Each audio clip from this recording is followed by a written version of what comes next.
Berlatarkan di sebuah desa di negara Kamboja, kisah diawali dengan memperlihatkan seorang gadis desa yang sedang mengendap-endap keluar dari rumah sembari membawa sebuah tas tenteng.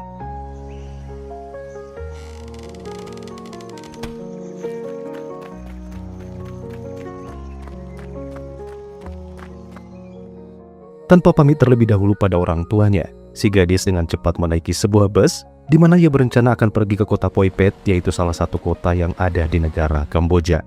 Adapun tujuannya datang ke sana untuk merantau dan menemui bos barunya, atau bisa dikatakan calon majikan, yaitu tempat di mana nantinya ia bekerja.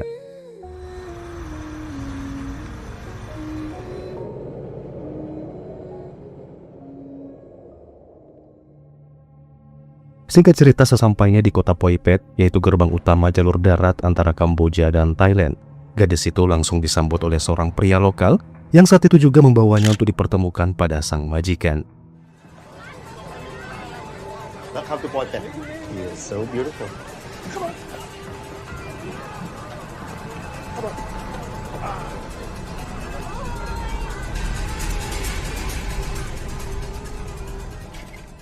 Di tengah perjalanan, sang majikan memberikan sebotol minuman pada gadis tersebut. Yang sialnya, gadis itu sama sekali tidak menyadari kalau minumannya telah dicampur oleh cairan obat bius. Alhasil, tanpa menunggu waktu lama, gadis itu pada akhirnya tergeletak tak sadarkan diri.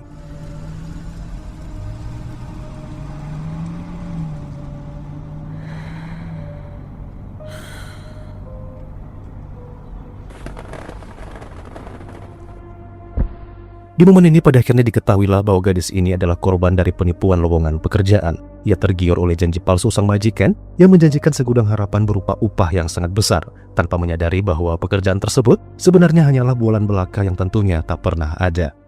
Fakta yang sebenarnya, gadis itu nantinya akan dijual ke Eropa untuk dijadikan sebagai wanita penghibur, dan tidak tertutup kemungkinan akan diambil organnya untuk kemudian dijual dengan harga yang sangat tinggi. Hey, can sell damaged merchandise.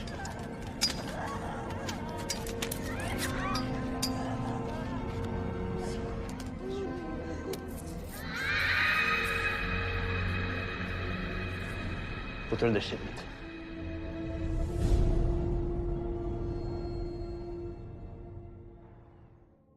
Sementara itu berlokasi di negara tetangga yaitu Thailand, seorang polisi bernama Tony Vitayakul sedang ditugaskan memberantas para sindikat human trafficking termasuk sindikat penjual wanita. Menariknya, Tony menyamar sebagai pelanggan yang sedang ingin membeli seorang gadis tentunya.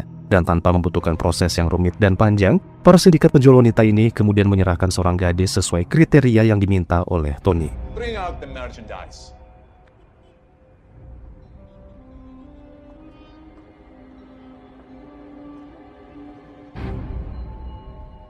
Namun siapa sangka, saat Tony akan melakukan pembayaran, sang mafia yang berkepala pelontos tiba-tiba memaksa Tony untuk mencicipi gadis itu terlebih dahulu tepat di hadapannya. Mendengar permintaan sang mafia yang bernada ancaman, Tony pun terpaksa mengakhiri skenario penyamarannya dan tanpa ragu menghabisi semua para bedebah hingga tak bersisa. Don't be offended. We have a way of making sure our clients are who they say they are. Okay. Now, and we watch. You are negotiating, huh? Now.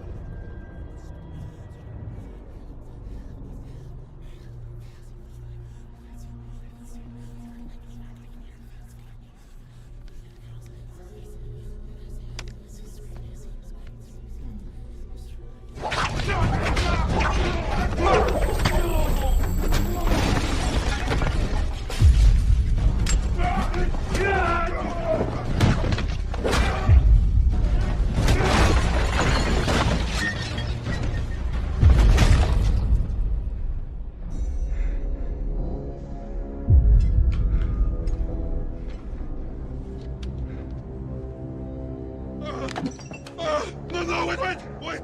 Where is the delivery? Pull me up and I'll talk. No! Where? Wait! Don't you Jersey dogs! The ship is called the Cambodian Star! Napoleon! Will Dragovich be there? Yes, yes. Viktor Dragovic will be there. Now pull me up. Pull me up. Please, please.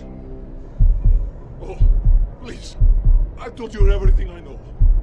Come on. Just pull me up.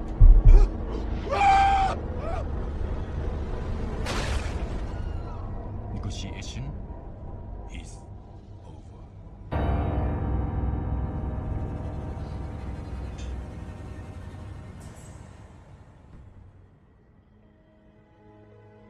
Gakบ้านไปหาพ่อแม่นะแล้วอย่าเชื่อใจใครง่ายๆอีก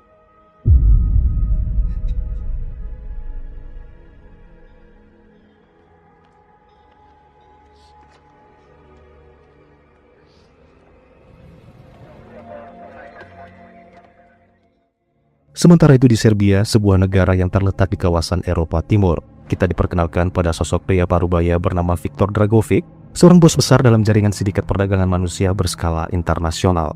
Viktor dikenal sebagai pemimpin kriminal asal Serbia yang mengendalikan jaringan ilegal yang sangat luas, terutama dalam perdagangan wanita dan penyelundupan manusia lintas negara. Wilayah operasinya bahkan mencakup sejumlah negara di Asia Tenggara, seperti Kamboja, Vietnam, dan Thailand, yaitu negara-negara yang menjadi pasar terbesar bagi bisnis kotornya. Pada momen ini, Viktor terlihat sedang berkumpul bersama ketiga putranya, yaitu Goran anak sulung, Ivan putra kedua, dan yang terakhir adalah Andrei si anak bungsu. Dengan penuh kebanggaan, Viktor mengungkapkan betapa ia merasa bersyukur memiliki anak-anak yang bisa diandalkan, terutama dalam menjalankan dan mempertahankan kejayaan bisnis gelap keluarga mereka. Di sela-sela perbincangan, Viktor juga sempat memperkenalkan putra ketiganya yang tidak sempat hadir bersama mereka. Putranya tersebut bernama Janko, yaitu sosok di awal film yang menjalankan bisnis perdagangan wanita. Bahkan kini mulai merambat ke bisnis ilegal lainnya, salah satunya mengelola produksi film dewasa di negara Kamboja. They say our genes are what make us immortal, that our children will carry on our names, our legacy. That it is family that gives us hope.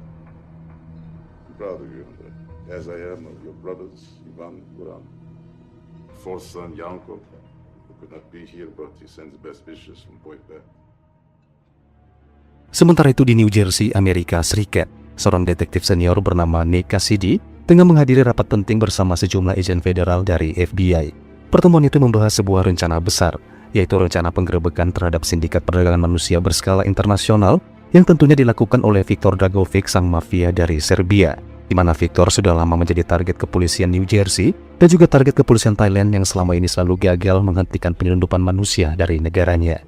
Berdasarkan informasi intelijen, terdapat sebuah kapal peti kemas yang saat ini tengah berlayar dari kawasan Asia Tenggara, di mana kapal tersebut membawa puluhan wanita yang diselundupkan di dalam kontainer, dan kapal itu diperkirakan akan tiba di pelabuhan New Jersey dalam waktu dekat. Dragovich made a fortune in hotels and gambling Eastern Europe and Asia, but he's also a major player in what I consider the most despicable endeavor on planet E, human trafficking. Dragovich kidnaps young girls in Southeast Asia, runs them through Europe, and sells them all over the globe. His skin trade's worth billions of dollars. Dragovich's oldest son, Goran, educated in England. Son number 2, Ivan, runs a Middle East operation. There's son number 3, Andre. Isn't he cute? And there's a fourth son, Janko, who runs the trafficking operations in Southeast Asia. Di antara para agen FBI yang hadir, tampak seorang agen bernama Eddie Reed. Dalam rencana tersebut, Reed secara resmi akan disandingkan bersama Nick, di mana mereka berdua nantinya akan terlibat langsung dalam misi membongkar jaringan perdagangan manusia di New Jersey. Detective Cassidy, Special Agent Reed, Human Trafficking Task Force. What can I do for the FBI? Well, I'd hope for a little more interagency collaboration.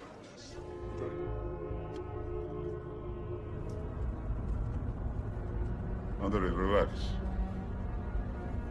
This time your first time. I will be with you.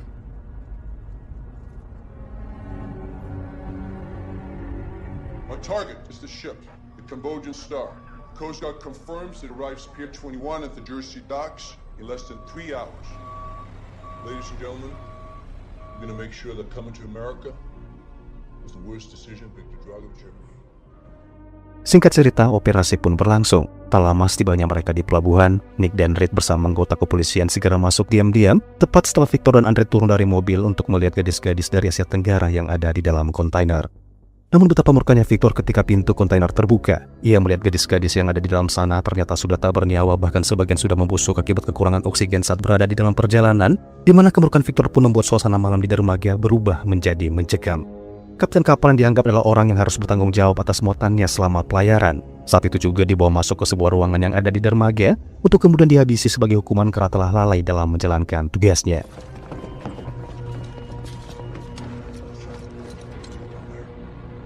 Besides my father, Django, your son.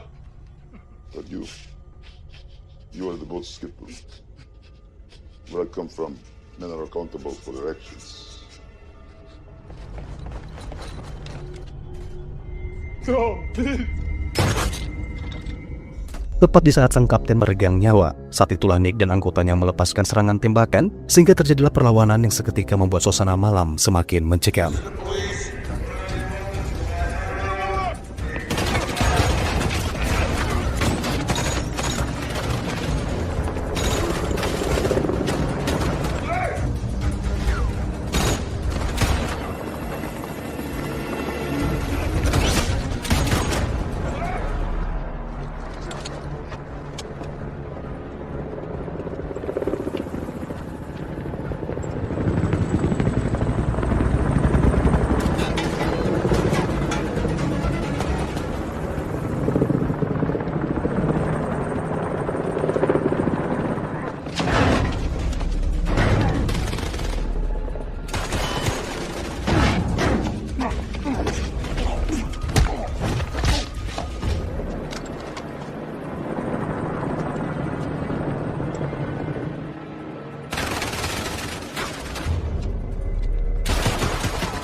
Help me, Andre. Can I chase this bull? I want to fight with you. Obey me, Andre! Run. Survive. I'll prove to you. I am my father's son!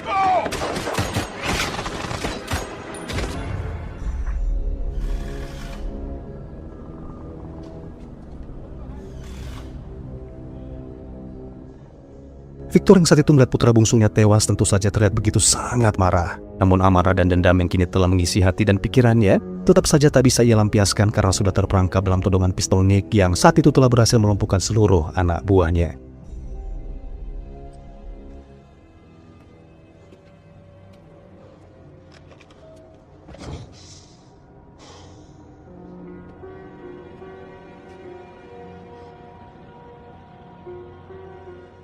I've waited my whole life for this moment. I'm not afraid to die. Do it. Do it! You okay? Yeah.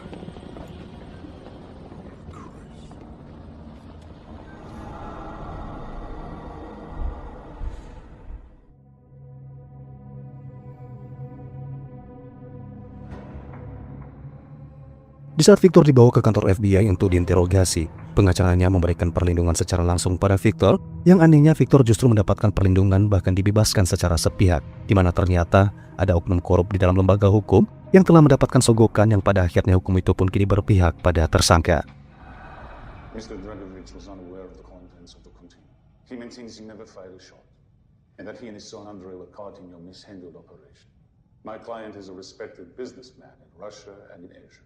Mr. Dragovich was exonerated by the International Crimes Tribunal in The Hague. How can you do this? Sementara itu di Kamboja, lebih tepatnya di dalam sebuah klub malam milik Django, Tony kembali bertugas menyamar sebagai pelanggan untuk memata-matai aktivitas penjualan wanita yang dilakukan oleh putra keempat dari Victor Dragovich itu. Di sana Tony bekerja tidak sendirian. Ia dibantu oleh kekasihnya sendiri bernama Min yang juga menyamar sebagai salah satu pekerja di klub malam tersebut demi menggali informasi seputar aktivitas Django.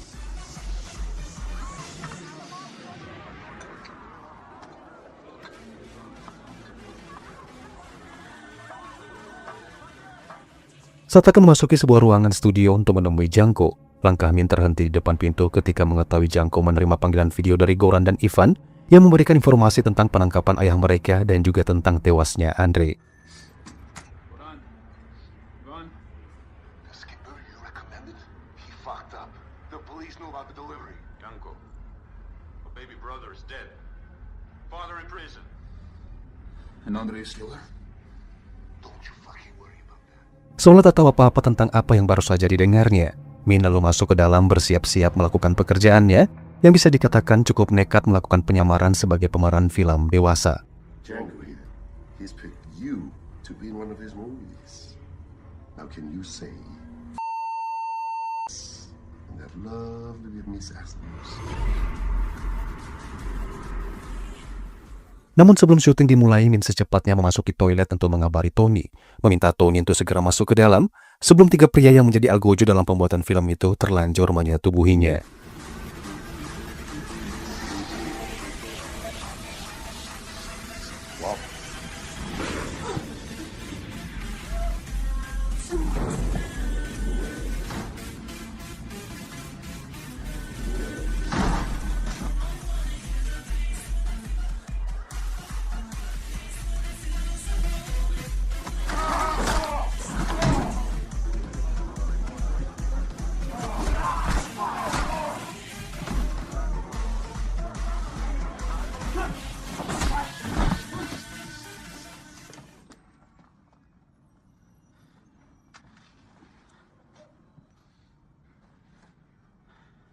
Donnie, the Americans, they have Victor. We know. The sons, they try to get him out. They have contact in government. They want revenge too, against the cop that killed the youngest, Andre. Sementara itu di New Jersey, Nick terlihat baru saja pulang bekerja. Ia segera menemui putri sematawayangnya bernama Sofia, yang saat itu terlihat baru saja memejamkan matanya untuk segera tidur.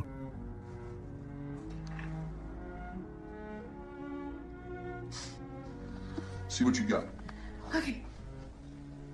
By your art, my dearest father, you have put the wild waters in this roar. Allay them. The sky, it seems, would pour down stinking pitch, but with the sea mounting to the welcome streak dashes the fire out. You do exactly what I pray. You'll be there? I've been there at all important moments in life. No. You haven't. All right, you get some sleep on. I'm gonna have to deal with this criminal. Dan ini adalah istrinya Nick bernama Rosa, sosok istri yang lembut yang selalu sabar mendukung penuh pekerjaan suaminya. Dan dari sinilah kita bisa mengetahui bahwa kehadiran dua wanita cantik tersebut menggambarkan betapa kehidupan Nick terlihat begitu sangat sempurna. What's wrong?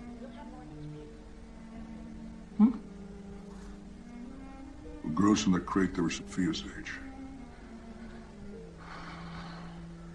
At least she has you looking out for her.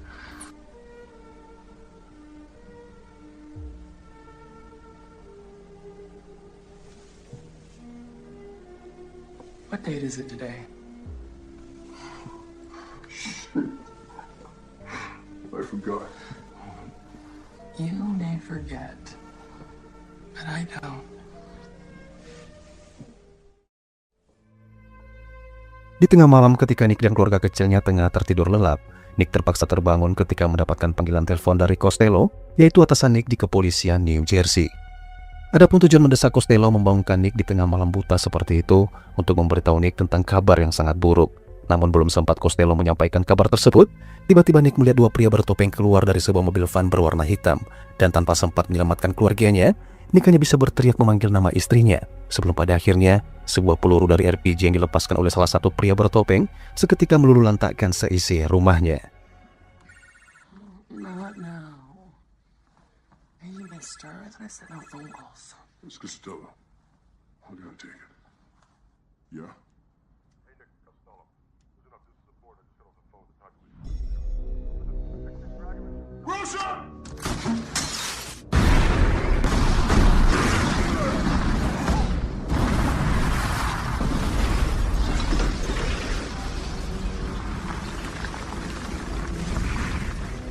Saat itu Nick benar-benar tak berdaya. Alih-alih menyelamatkan Rosa yang terluka parah, ia justru dipaksa oleh Ivan dan Goran menyaksikan istri dan putrinya tewas dibunuh secara keji. This is for our brother.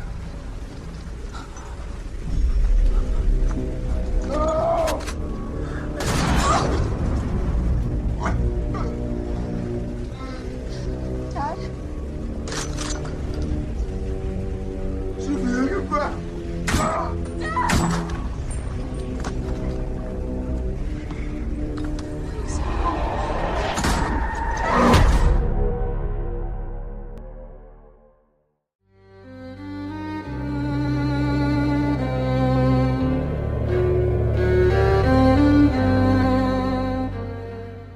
Entah sudah berapa lama Nick telah sadarkan diri setelah kejadian di malam nas itu. Namun yang pastinya saat ia terbangun, ia menyadari kalau dirinya saat ini tengah berada di rumah sakit. Tak lama kemudian, Castello dan Reed datang menjenguk. Wajah mereka diliputi keprihatinan yang sangat mendalam, seolah tak menyangka kasus besar yang selama ini mereka kejar justru berbalik menimpa Nick dan keluarganya. Nick, can you hear me? Castello and Reed. I know this is hard, but probably the last two guys in the world you want to talk to right now. Rose, this is Sophia.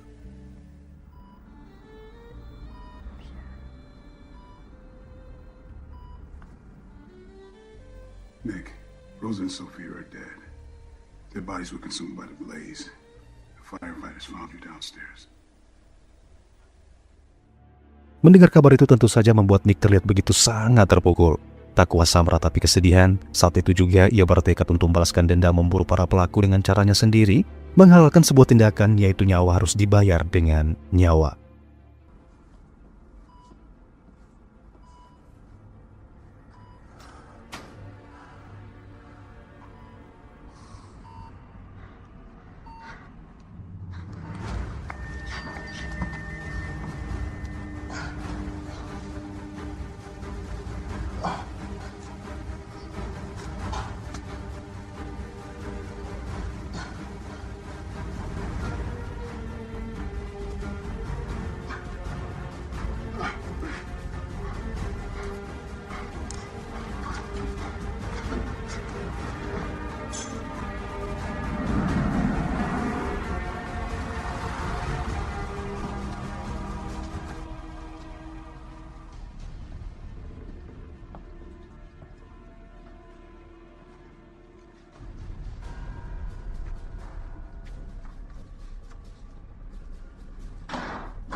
Setelah berhasil melarikan diri dari rumah sakit, tanpa menunda waktu, Nick segera memulai aksi pertamanya, yaitu menyambangi tempat persembunyian sindikat milik Dragovic yang berada di New Jersey. Tanpa ampun, ia membunuh satu persatu para penjaga, sekaligus mencari informasi tentang keberadaan Victor dan anak-anaknya.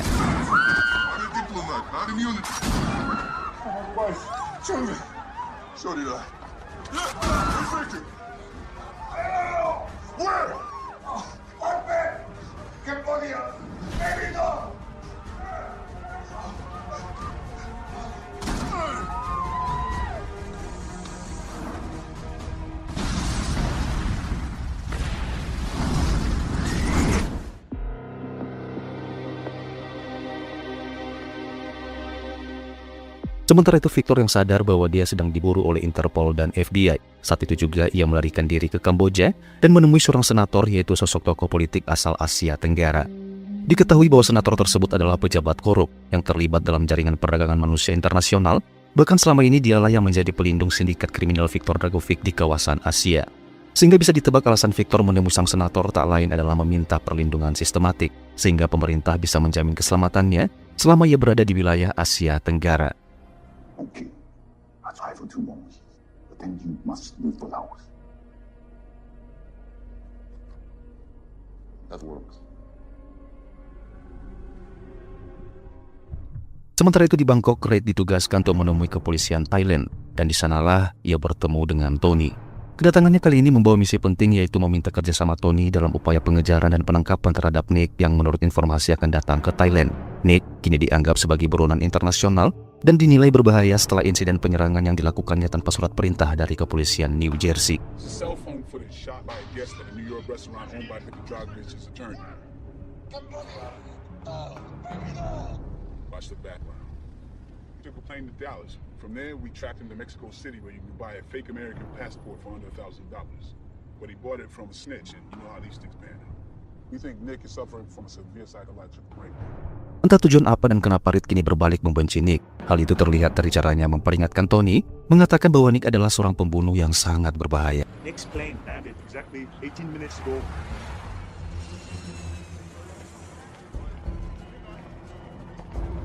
Setelah mereka tiba di bandara, mereka dengan segera melakukan pengejaran terhadap Nick yang saat itu terlihat baru saja tiba.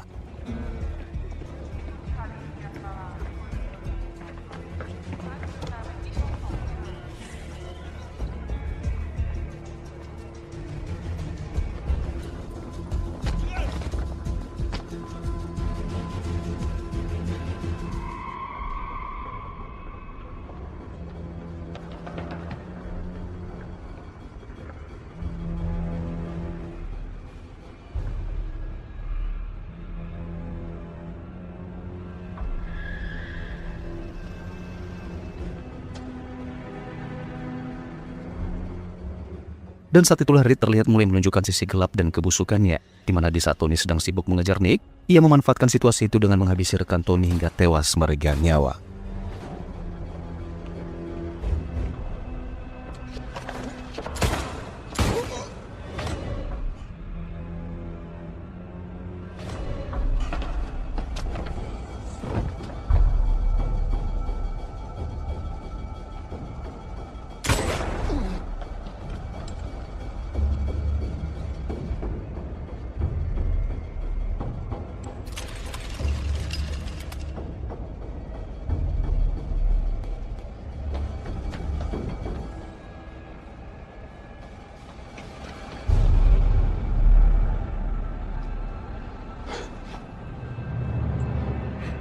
I got lucky.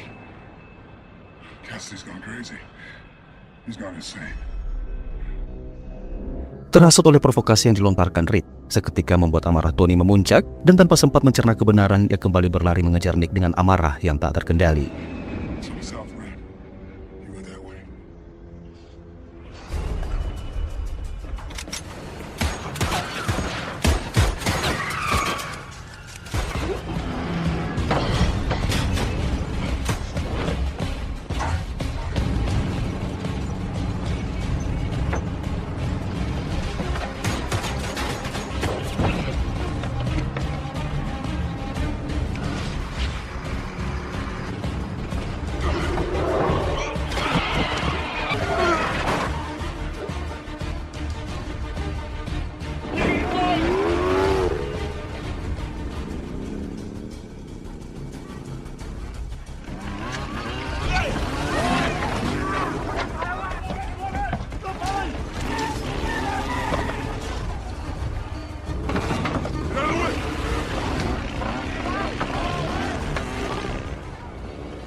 Di malam harinya, Tony mendapatkan panggilan telepon dari Min, yang saat itu juga memberikan informasi, memberitahunya bahwa Nick saat ini berada di klub malam milik Janko. Namun tanpa Tony sadari, Reed yang berada di kursi belakang mulai penasaran dengan siapa Tony berbicara. Menduga bahwa sang penelpon adalah informan, saat itu juga Reed mencatat waktu pembicaraan mereka yang entah apa maksud dan rencananya. Namun yang pastinya Reed akan menyelidiki siapa sosok di balik informan yang selama ini diam-diam memberitahu Tony tentang aktivitas ilegal di klub malam milik Janko itu.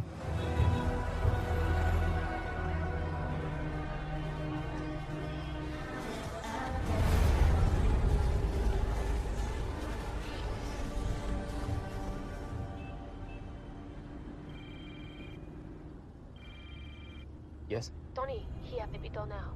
We'll be there. Okay, quick. I wait for you. Be careful. Sementara itu Nick yang kini sudah berada di dalam klub malam milik Janko. Tanpa menunda waktu, ia segera mencari keberadaan pria gondrong tersebut, yaitu salah seorang putra dari Victor yang sementara diduga adalah pelaku yang telah menghabisi keluarganya. Namun sangat disayangkan, ia tak mendapati Janko di dalam sana, sehingga ia melampiaskan kemarahannya dengan menghabisi asisten Janko setelah mendapatkan beberapa informasi tentang lokasi keberadaan anak-anak Victor tersebut.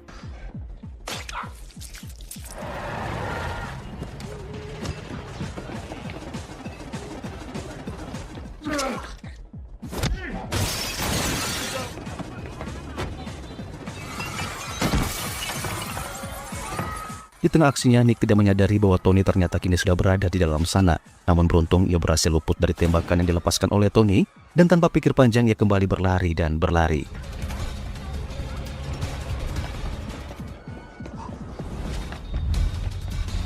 Merasa tak ada tempat untuk bersembunyi dari kejaran Tony, Nick memutuskan masuk ke dalam sebuah pabrik dan menyandra seorang security hanya untuk mendapatkan sedikit kesempatan berbicara dengan Tony, di mana ia mencoba jujur dengan mengatakan bahwa bukan dialah yang membunuh rekan Tony itu. Namun Tony masih termakan oleh hasutan Reed sebelumnya, tidak serta-merta membuatnya percaya begitu saja, dan saat itu juga ia kembali menyerang Nick dengan sangat agresif. I didn't kill that cop. I just want Victor Dragovich and his sons. Last chance.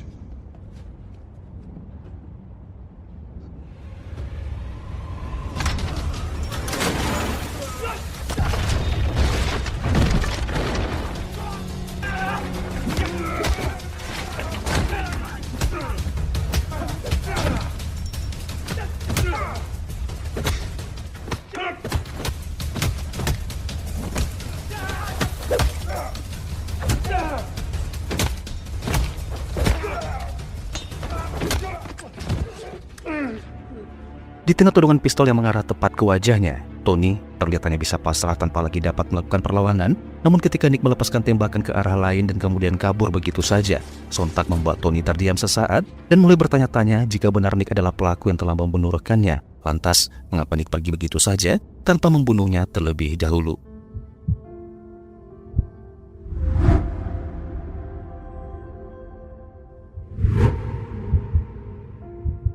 Hingga tak berapa lama di tengah lamunannya, Reed bersama polisi lain datang menghampiri Tony. Dan tanpa Tony sadari, Reed dengan cepat mengambil ponsel yang berada di saku belakang Tony dan kemudian menggunakan ponsel itu untuk mencari tahu siapa sosok informan di klub malam milik Janko yang selama ini berkomunikasi dengan Tony itu.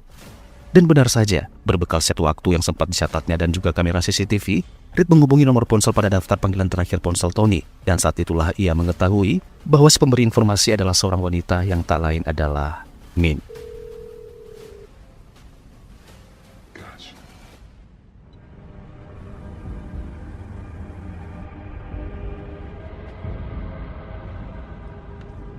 Hej, treba mi još 10 za klub. Očisti spremi. Let's go.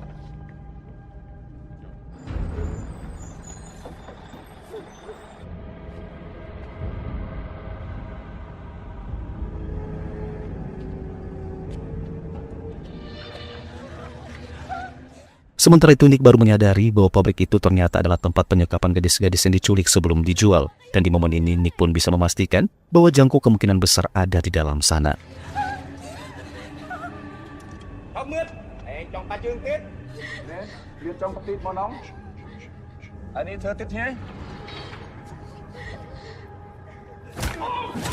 Go!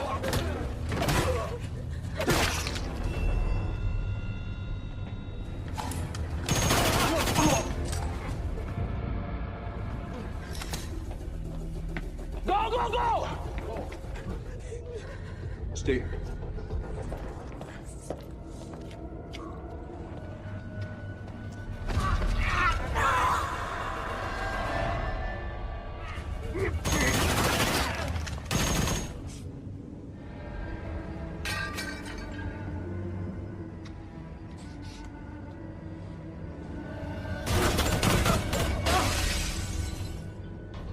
Where's Janko?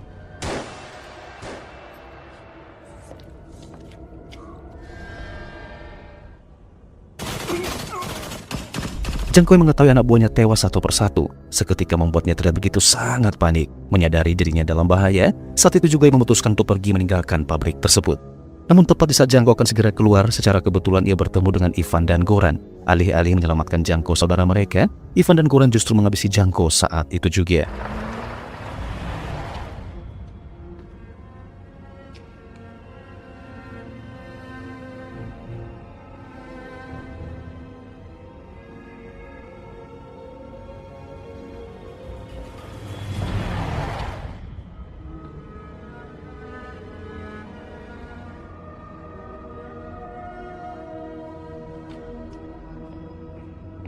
You're not my brother.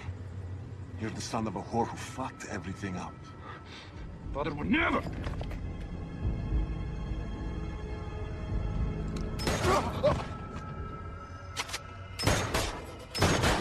Father says goodnight. Nicky melihat kejadian itu dengan segera menghampiri Janko yang sekarat. Tak ingin informasi keberadaan Victor hilang begitu saja, Nick memaksanya untuk memberitahu di mana keberadaan ayahnya sebelum Janko berpindah alam. Janko, where's Victor?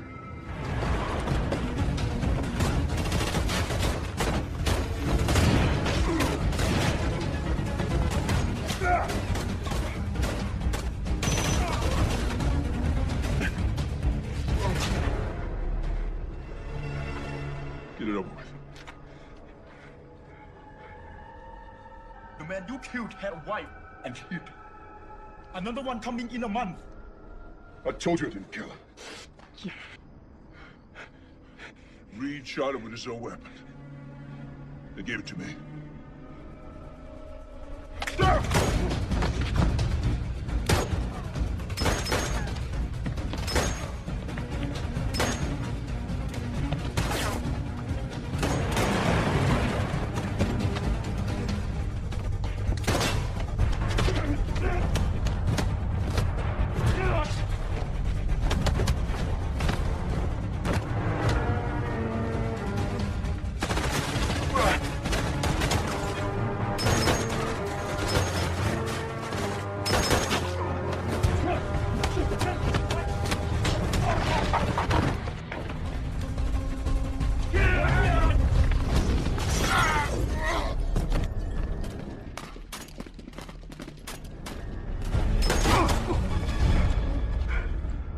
Janko, can you hear me? Where's your father going? Where? Janko.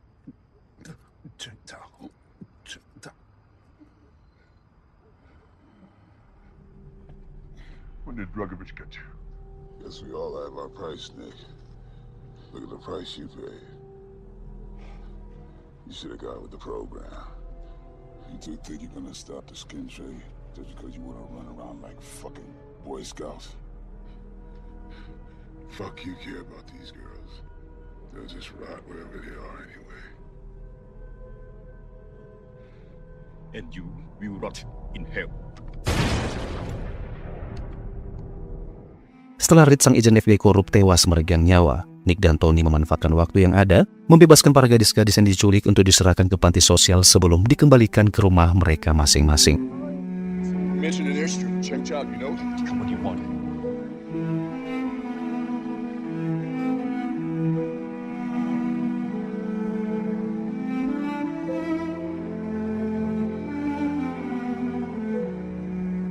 Why are you doing this? You're hurt. No, this. Going to the border. Or getting ourselves killed. It's my job.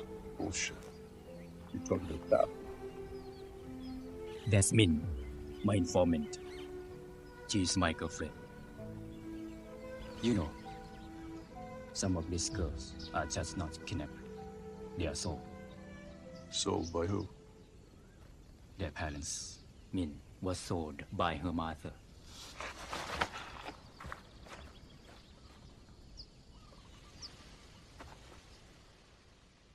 Dan di momen yang sangat dramatis inilah Nick dan Tony memutuskan untuk bekerja sama, memburu Victor dan kedua putranya, yaitu Golan dan Ivan.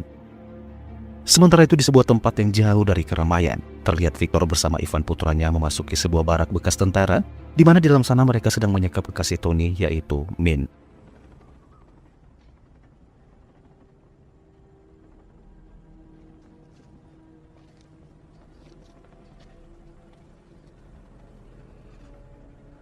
Enough people we the scars. We're the same, you and I.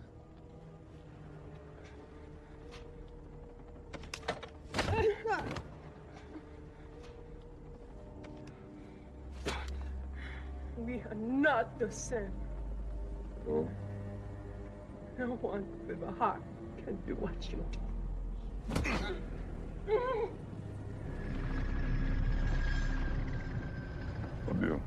Di saat Ivan mendapatkan perintah langsung dari sang ayah untuk segera menghabisi Min, Ivan tidak menyadari bahwa Nick dan Tony sudah berada di sana sehingga belum sempat ia menarik peletuk senjatanya. Siapa sangka inilah yang terjadi.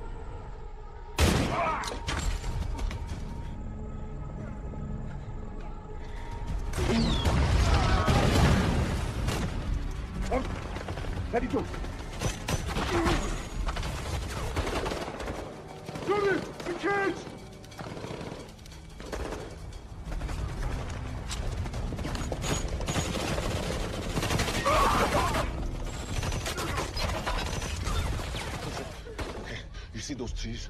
I want you to run and hide behind them. I want you to look back. Remember the faces of these men. If something happens to your father or me, it is your duty to do something about it when you get older. Remember? Now, run! Di tengah situasi yang sudah semakin tak kondusif, Goran dengan terpaksa meminta ayahnya untuk segera meninggalkan lokasi, sementara dia sendiri yang akan menghadapi Nick dan Tony. Dad, it is a helicopter.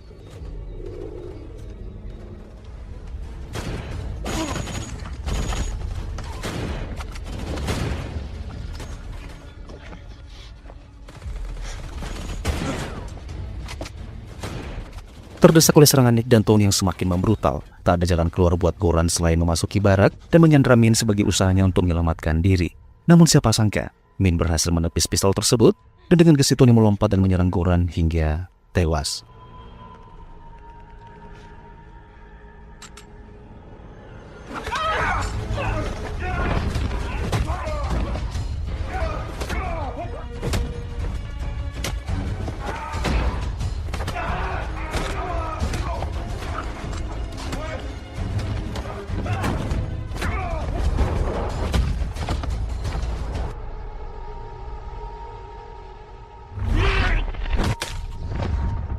Sementara sang mafia Serbia kini tengah berjuang antara hidup dan mati.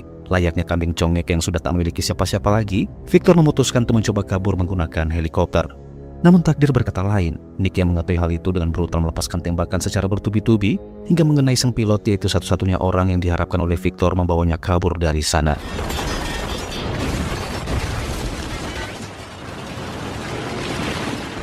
Setelah helikopter itu terjatuh, Nick mencoba memastikan kembali apakah Victor sudah tewas. Namun ternyata saat ia mendekat, Victor tiba-tiba bangkit dan menyerangnya.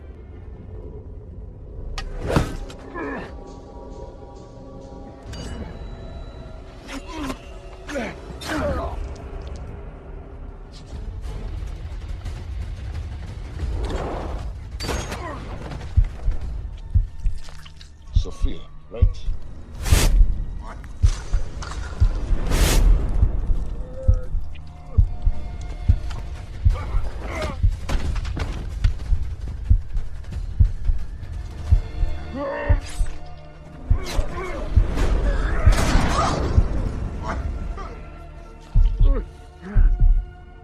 She was a very fine piece of merchandise. Where is she? Where is she?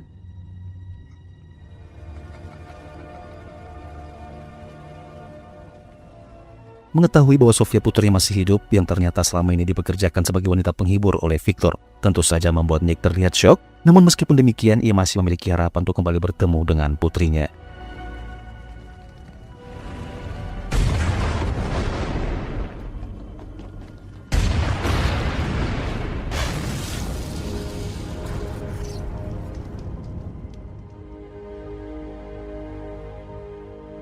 Empat minggu kemudian setelah kejadian itu, Tony dan Min menemui Nick di suatu tempat untuk memberikan sebuah berkas berisikan informasi dari intelijen termasuk data dan lokasi terkait perdagangan manusia yang dikelola oleh sindikat Dragovic, di mana berkas tersebut merupakan hasil investigasi Tony dan timnya. Sehingga dengan berkas tersebut, Tony berharap Nick dapat melacak keberadaan putrinya itu. So she could still be alive? I hope so.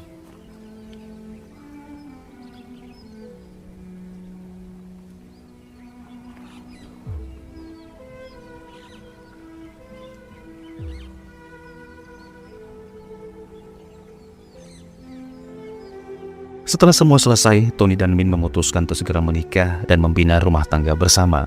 Sementara Nick masih berjuang mencari keberadaan Sofia, berharap suatu keajaiban akan mempertemukannya dengan putrinya itu. Dan film pun selesai.